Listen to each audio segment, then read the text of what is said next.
عورت کیسی ہو، اس پر تو ہر شخص گفتگو کرتا نظر آتا ہے،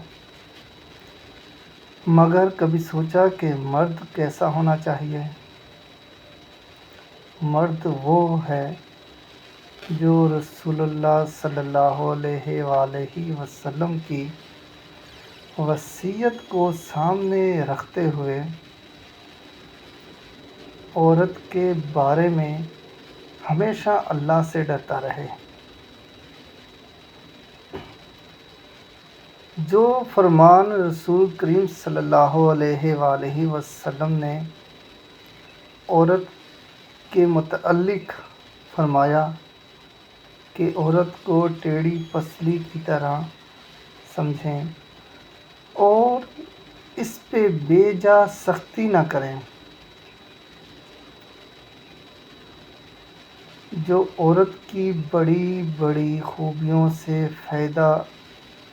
اٹھانے کے لیے اس کی چھوٹی چھوٹی غلطیوں کو نظر انداز کر دے،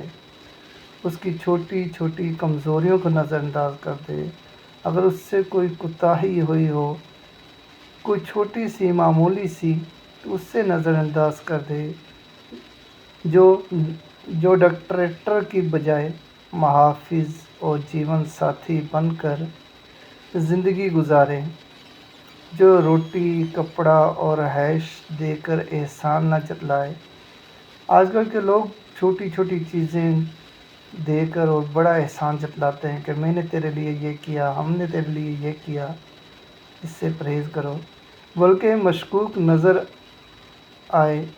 جو عورت کی عزت نفس کا خیال کرے اور اس کی انا کی دھجیاں نہ اڑائے، جو عورت کو صرف محبت ہی نہیں بلکہ عزت اور مقام بھی دے۔ خدارا کچھ اپنے اندر تبدیلی لاؤ، وہی پرانے جاہلیت والا کام نہ کرو، جیسے پہلے لوگ جاہلیت میں بیویوں کو گالیاں دیا کرتے تھے، ان کی عزت پامال کیا کرتے تھے۔ پلیز ابھی کچھ اپنے اندر چینجنگ لاؤ۔ شکریہ۔